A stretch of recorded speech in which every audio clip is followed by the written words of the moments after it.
Olá, sejam muito bem-vindos. Chegamos ao nosso 10º e último encontro sobre a história de Desterro de Entre Rios. Olha, depois de 9 jornadas mergulhadas no passado, em documentos, em memórias, hoje o nosso rumo é outro. A gente vai deixar a história nos guiar pelas ruas, serras e cachoeiras da Desterro de hoje.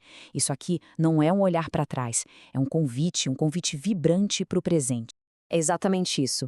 Pensem nesta nossa conversa não como mais uma aula de história, mas sim como um mapa, sabe? Um mapa que vai conectar tudo aquilo que a gente aprendeu sobre as origens da cidade com o que ela tem para oferecer agora, hoje.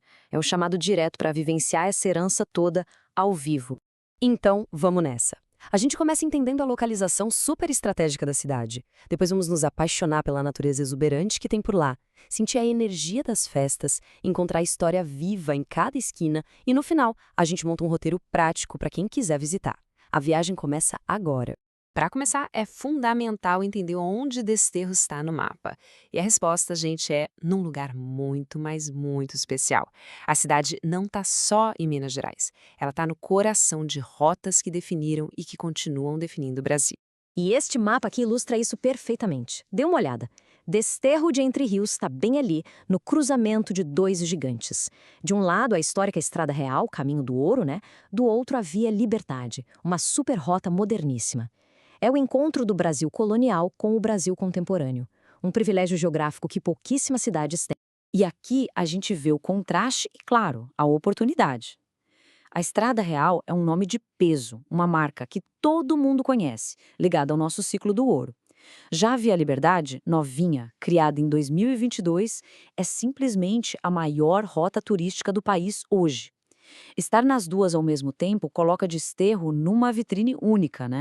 E não para por aí, não. Recentemente, em 2025, a cidade reconquistou um lugar super importante no circuito turístico Campos das Vertentes. Agora, ela está oficialmente no mapa do turismo brasileiro como um município de apoio. O que isso quer dizer? Que ela serve como base para explorar toda a região, recebendo um reconhecimento e um baita impulso para o turismo local. Bom, saindo um pouco das rotas e entrando de vez na cidade, o que primeiro impacta a gente é a paisagem. A geografia de Desterro não é só um cenário bonito, não. Ela é a protagonista de muitas das melhores histórias de lá. Essa frase da nossa fonte resume tudo, né? A identidade da cidade está totalmente ligada às suas montanhas, aos seus rios. É um convite constante ao descanso, à aventura e, claro, à contemplação. E quando a gente fala de águas, o espetáculo fica por conta das cachoeiras. Tem a dos Carrinhos, que é a mais popular, fácil de chegar e cheia de história. Foi lá que funcionou a primeira usina elétrica. Tem a do Gil, que é imponente, a maior de todas. A das Pedras, com um poço que é perfeito para um mergulho. Cada uma tem sua própria personalidade, formando um verdadeiro tesouro de águas. E cercando tudo isso, as serras, elas se levantam como guardiões. A Serra do Maludo literalmente abraça a cidade. A do Hangar parece uma moldura para a paisagem urbana. E a do Mundo Velho, essa se impõe como o ponto mais alto do município, com mais de 1.300 metros de altitude. Essa combinação que cria o cenário único de Desterro. Mas a beleza de Desterro não é só a da natureza. A cultura da cidade pulsa como uma força impressionante, principalmente nas suas festas. É nesses momentos que a alma da cidade se revela por completo.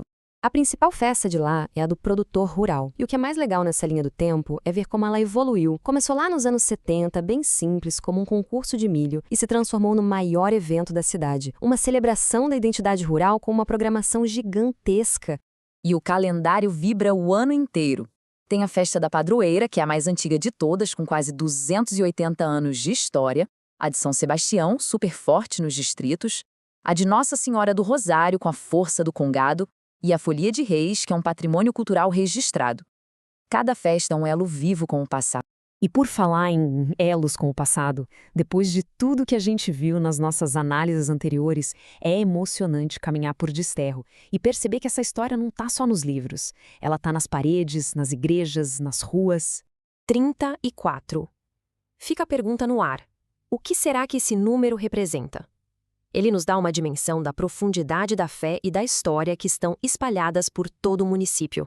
34 é o número de templos religiosos mapeados, um patrimônio riquíssimo. Desde a imponente matriz, que é o grande cartão postal, até joias históricas como a Igreja Presbiteriana da Marcela, de 1912, ou a pequena imagem de São Sebastião, uma testemunha silenciosa lá da capela original da cidade. E tem uma outra história, uma mais silenciosa e espalhada pela paisagem: os muros de pedra. Construídos com uma técnica super precisa de empilhamento, eles são um registro físico da mão de obra de milhares de pessoas, contando uma parte complexa e dolorosa da nossa história.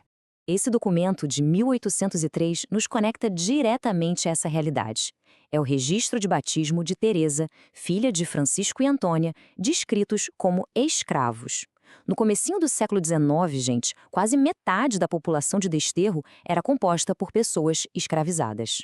Os muros de pedra são monumentos a essa mão de obra, uma parte da história que não pode, de jeito nenhum, ser esquecida. Bom, diante de tanta riqueza natural, cultural e histórica, a pergunta que fica é: como é que se começa a explorar tudo isso? Então agora, a gente vai transformar toda essa inspiração num guia prático. A cidade é cheia de facetas e oferece caminhos para todos os perfis, sabe? Para quem busca aventura, para quem busca paz, fé ou conhecimento. A ideia agora é traçar algumas dessas trilhas, sugerindo uns roteiros temáticos para facilitar essa descoberta. O ponto-chave é escolher um foco. É super possível passar um dia só explorando as serras e seus mirantes, ou dedicar um outro dia só para o roteiro das cachoeiras. Quem se interessa mais por história pode seguir o caminho da fé, visitando as igrejas, ou da memória, conhecendo a Casa de Cultura e os Muros de Pedra. E claro, uma imersão do distrito de São Sebastião do Gil é uma experiência à parte. As possibilidades são muitas. E assim, a gente encerra a nossa série de 10 encontros. Percorremos séculos de história para chegar até aqui, a uma cidade viva, cheia de potencial e pronta para ser descoberta. A herança de Desterro está gravada na paisagem e no sorriso do seu povo. A questão que fica ao final dessa jornada é um convite. Qual dessas histórias merece ser vivenciada primeiro?